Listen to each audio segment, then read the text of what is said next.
Le gouvernement des États-Unis s'apprêterait à utiliser la blockchain pour réduire les dépenses de l'État, pour tracer les flux d'argent, pour plus de transparence. Et s'ils le font, ça pourrait changer le monde. Je pèse mes mots et je vais vous expliquer pourquoi dans cette vidéo. En plus de ça, l'administration Trump s'apprête à établir un cadre très favorable aux crypto-monnaies. Les États-Unis vont montrer l'exemple au reste du monde. Et bien entendu, c'est la première puissance, il va y avoir des conséquences. Je vais vous parler de tout ça. Et bien qu'à l'heure actuelle, le marché soit maussade, c'est compliqué d'être optimiste, hein, on va pas se mentir. Malgré ça, il y a des bonnes nouvelles et le cycle semble loin d'être terminé. Je vais vous apporter toutes ces informations. En échange, vous mettez un like à la vidéo. Si vous découvrez la chaîne, vous pouvez vous abonner, ça vous sera bien utile. Donc vous pourriez aussi activer les notifications. Vous pouvez laisser des commentaires pour me dire ce que vous pensez de tous ces sujets et vous pouvez me suivre sur mes réseaux sociaux. J'investis dans les cryptos pour être riche dans le futur. Paire de couilles dans le futal, ainsi soit-il. Mon bitcoin et mon couteau.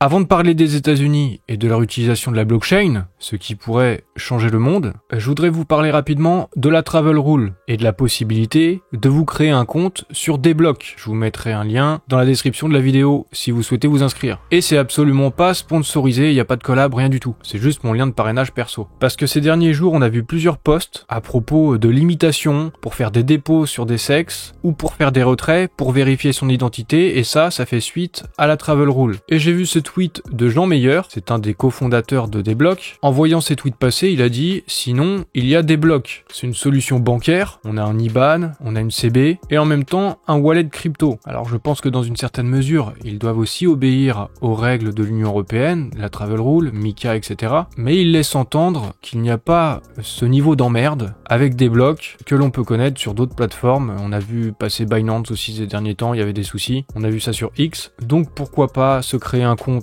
sur Deblock. En tout cas, c'est toujours une option de plus. Je vous rappelle, j'ai pas de collab avec Deblock, mais je vous mets mon lien de parrainage si vous souhaitez vous inscrire dessus. Et je pense que ça peut notamment être une bonne solution pour cash out, une fois qu'on aura fait des profits, pour repasser en monnaie fiat. Et maintenant, on va parler des États-Unis, des cryptos et des changements à venir. Déjà, on a vu passer des nouvelles concernant les ETF et notamment sur le sol. Eric Balchunas, un spécialiste des ETF, il a prédit l'arrivée d'un ETF sur le sol en futur à la mi-mars et un ETF sol en spot qui arrive bientôt. Également, le Chicago Mercantile Exchange, le CME, prévoirait de lancer des contrats à terme futurs sur le XRP et sur le sol le 10 février. Mais il faut encore une approbation réglementaire. Et j'ai aussi vu passer des dépôts de demandes d'ETF, accrochez-vous bien, sur le Trump, sur le Bonk, sur le Doge, donc sur des meme coins, mais également sur le sol, le XRP. Du coup, ces derniers temps, il y a l'idée qu'il pourrait y avoir des ETF crypto et notamment le sol et le XRP, voire plus. J'avoue que ça m'étonne un peu, après la décision elle peut être reportée à plus tard. J'imaginais pas ça tout de suite, pas avant plusieurs années. Après les changements politiques aux États-Unis et le cadre crypto favorable, c'est peut-être à même de changer certaines choses. Donc ça c'est une affaire à suivre. Pour revenir sur Trump et le Melania et leur meme coin,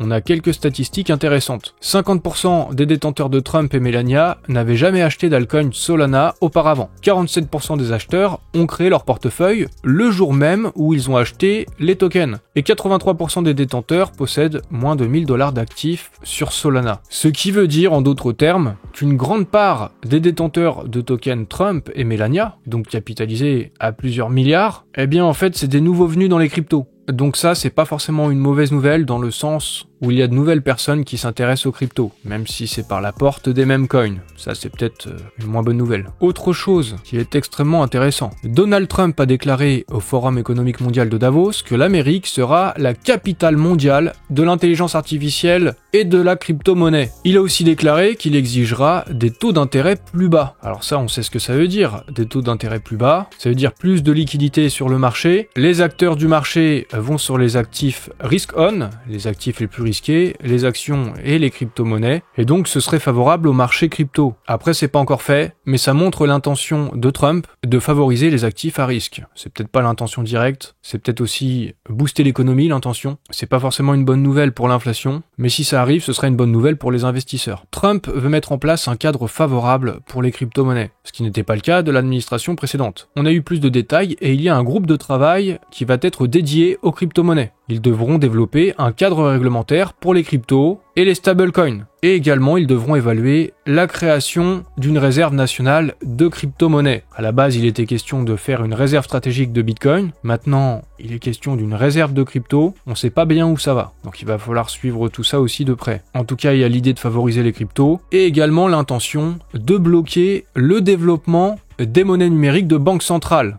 les MNBC. Ça, c'est plutôt un point appréciable. Il y a la sénatrice Cynthia Lummis, une pro-Bitcoin, qui a discuté avec le fils de Trump, Eric Trump, à propos de la création d'une réserve stratégique de Bitcoin. Donc la réserve stratégique de Bitcoin serait toujours d'actualité. Cynthia Lummis a également été élue présidente de la sous-commission bancaire du Sénat sur les actifs numériques, et ça la met en bonne posture justement pour favoriser la création d'une réserve stratégique de Bitcoin. CZ a réagi à cette nomination de Cynthia Lummis en disant que la réserve stratégique de Bitcoin des États-Unis était donc pratiquement confirmée. Ça serait donc une question de temps avant que ça se fasse concrètement. Et maintenant, la SEC a pour mission d'établir un cadre réglementaire clair pour les crypto-monnaies. C'est un changement du tout au tout. Le nouveau CEO de Binance, Richard Teng, il a prédit un niveau record pour les crypto-monnaies en 2025, dans un contexte de réglementation américaine plus clair sous Trump. Il a déclaré « Si vous regardez les cycles passés, cette année sera une année où nous verrons un nouveau record pour l'industrie crypto. » Ça peut être dur de réaliser encore toutes les conséquences de la nouvelle administration Trump concernant Bitcoin et les crypto-monnaies, mais si Trump signe un décret exécutif pour créer un stock national de crypto-monnaies, ça va envoyer un gros message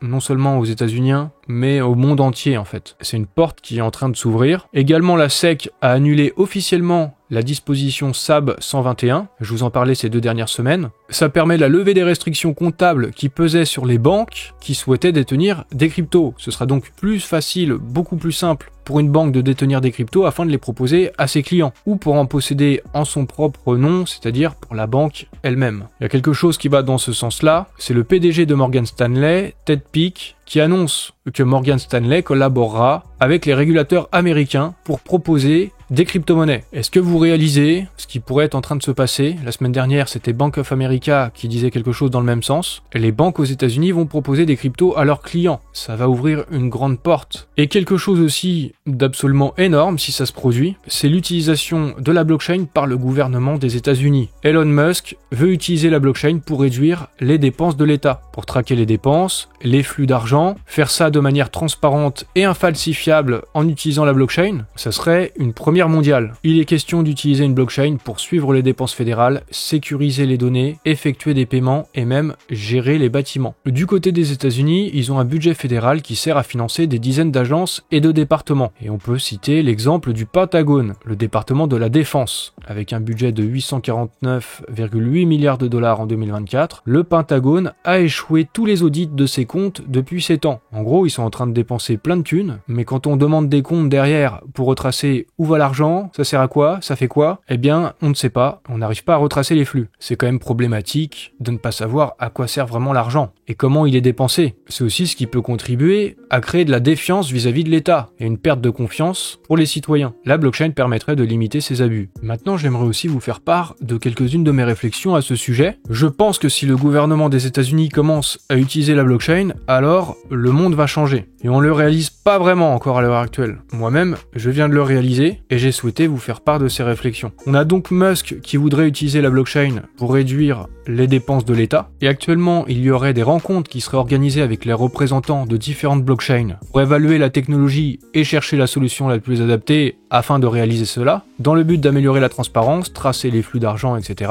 Si ça se produit réellement, alors ça va donner un exemple aux pays du monde entier. Tous les gouvernements vont comprendre que c'est possible de le faire, mais ils vont être un peu obligés de s'y mettre. La première puissance mondiale, les États-Unis, le fait, et vous ne faites rien, ça risque de pas être compatible. Il va devoir y avoir un alignement. Mais ce n'est pas tout. Il n'y a pas que les gouvernements qui vont s'inspirer des États-Unis si ça se produit. Parce que si le gouvernement US utilise effectivement la blockchain pour améliorer son efficacité, pour économiser de l'argent, c'est l'ensemble des entreprises de la planète qui réaliseront que elles aussi peuvent le faire. Alors actuellement, c'est difficile d'être optimiste à cause de la tendance du marché, et on n'est pas encore sûr de savoir si les États-Unis vont vraiment vraiment utiliser la blockchain, mais si ça arrive, ça pourrait rapidement transformer le monde. Peut-être qu'un jour, les élections se dérouleront sur la blockchain, il n'y aura pas de possibilité de fraude, les dépenses de l'État pourront être scrutées par le peuple, tout manquement sera sanctionné, l'efficacité des dépenses pourra être mesurée avec des résultats concrets, la corruption en prendra un coup, ce deviendra plus difficile de détourner des fonds, et les mensonges des politiques ne pourront plus convaincre personne. Parce qu'à l'heure actuelle, ils peuvent toujours dire « Oui, nous avons dépensé tant, et ça a été utile, on a produit ça, on a produit ça », là on pourra vérifier avec la blockchain. Don't trust, verify. À l'heure actuelle, tout ça, c'est encore de l'utopie, mais si les États-Unis emboîtent le pas, le monde entier va suivre, et ce sera ça, la véritable porte d'entrée pour une adoption massive avec des utilités réelles. Et j'ai hâte de voir ce qui va se passer. Vous pouvez mettre un like si vous appréciez le contenu, et si vous aussi, vous voulez voir ce qui va se passer. Vous pouvez aussi vous abonner, etc.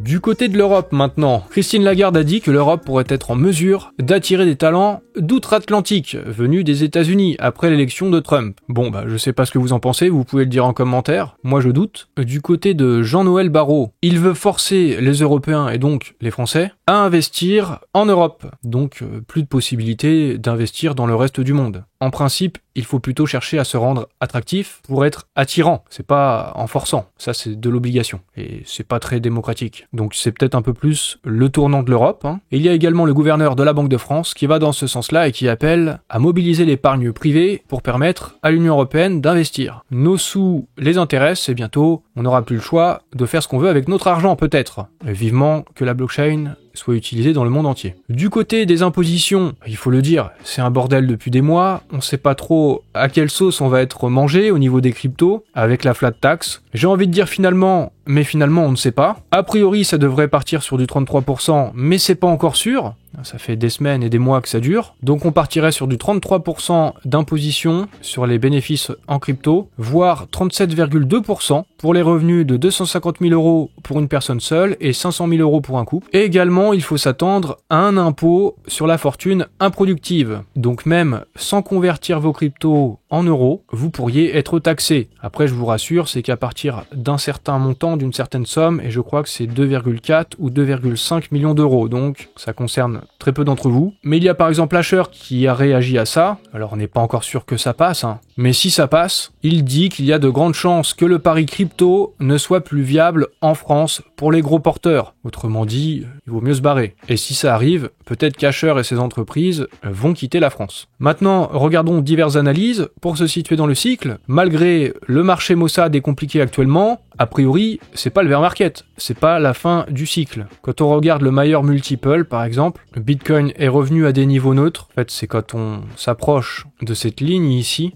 que l'on touche à un top de marché en principe. En tout cas, selon cet indicateur. Et là, on n'y est pas du tout. On peut aussi regarder ce graphique de TechDev. Donc là, je sais pas vraiment quels sont les indicateurs en question, mais d'après lui, on serait plutôt sur la zone du cercle jaune. Donc, ça nous laisserait entrevoir une belle hausse par la suite. Si on regarde les cycles précédents, on aurait encore beaucoup de marge pour une hausse du prix du Bitcoin. Là, c'est toujours un autre graphique de TechDev, mais qui va aussi dans ce sens. On est sur le cercle vert et il resterait encore pas mal de puissance sur ce cycle pour que le prix du BTC aille encore bien haut. Après, évidemment, prenons toutes ces analyses comme ça, c'est pas la vérité, mais il faut bien aussi se baser sur des indicateurs à des moments. Là, il y a une analyse de Benjamin Cohen qui nous dit que le top du marché se situe plus ou moins au moment où la SMA 200 croise l'ATH précédent. En regardant sur le graphique, ça intervient ici, la zone de l'ATH précédent qui croise la SMA 200 ici en blanc. Donc si on regarde le cycle actuel qui nous intéresse, il nous resterait effectivement de la marge avant un croisement, ce serait pas pour tout de suite. Et ça pourrait nous amener plus tard au cours de l'année 2025. À nouveau TechDev, on voit ici en bas la BTC dominance qui s'apprêterait à chuter, même si c'est pas encore évident tout de suite. On se situerait avant une forte hausse sur BTC et également une forte hausse du côté des altcoins. Trader Tardigrade fait une comparaison avec le cycle de 2017. Là, vous voyez un triangle violet, un cercle rouge entouré de jaune, un rectangle rouge et un cercle jaune. Il y a des jolies couleurs, c'est beau tout ça. Ça nous assure rien du tout, mais c'est toujours des données de plus. Et actuellement, on serait sur un repos, une sorte de petit reset, une remise à zéro du BTC avant de partir de plus belle. Unchained College fait certaines prédictions. Il a sorti un nouveau modèle qu'il a appelé The Simple Top Target. donc pour essayer d'évaluer un top de marché. D'après lui, le sommet du Bitcoin sera bien au-dessus des 181 000 $ au cours de ce cycle, et ça pourrait aller même bien au-dessus des 200 000 $. Je vous laisse regarder le graphique pour terminer. Évidemment, on prend toutes ces analyses avec des pincettes, mais ça semble en tout cas converger vers l'idée qu'il reste de la marge sur cette année 2025. D'autant plus avec les États-Unis qui s'apprêtent à établir un cadre très favorable aux crypto-monnaies. On va attendre de voir ce que fait vraiment le gouvernement des États-Unis. Elon Musk qui veut utiliser la blockchain, c'est pas encore fait à l'heure actuelle, mais si ça arrive, je pense que ça ouvre la porte vers quelque chose d'énorme, ça va transformer beaucoup de choses. Dès lors qu'ils vont utiliser la blockchain, il n'y aura plus de retour en arrière. Derrière, les conséquences, elles seront immenses. Alors j'ai souhaité vous partager ces réflexions, vous pouvez me dire ce que vous en pensez. Je trouve ça tellement intéressant, mais à l'heure actuelle, tout est plombé par le prix sur les marchés. Bon, c'est pas grave, dans quelques mois, peut-être que tout le monde sera de bonne humeur. J'espère que vous appréciez mes contenus, vous pouvez liker mes vidéos si c'est le cas, pour soutenir la chaîne, mettre des commentaires, vous pouvez vous abonner, activer les notifications et me suivre sur mes réseaux sociaux.